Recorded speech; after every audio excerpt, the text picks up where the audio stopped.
The long-awaited new stadium for Christchurch has passed another major hurdle. The government's confirmed $220 million will be committed to make the Anchor project a reality, and it's expected the multi-use arena will be completed within 4 years. Lisa Davies has more. Finally, by the end of 2023, we will have an arena here in Christchurch. A timeline announced and confirmation the government will stump up $220 million towards a new multi-purpose arena. Now we have the certainty that the Crown will come to the party, and that enables us to go forward with confidence. Business leaders welcoming some certainty. It really is probably one of the best days for Christchurch we've had in a long time. We've invested, and a lot of the hospitality operations have invested, and the quicker it started, the better.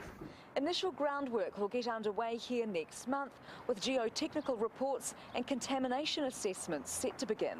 Workshops are already underway to finalise the design, with local businesses, the entertainment sector and sporting codes all having a say.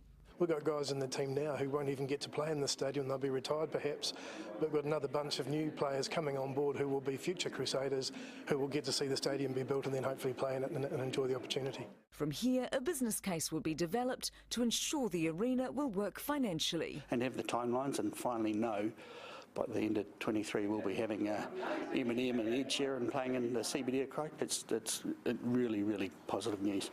It's hoped the site, currently a car park, will transform into a construction site by 2021. Lisa Davies, One News. Kiwi fashion label World has accepted it could have misled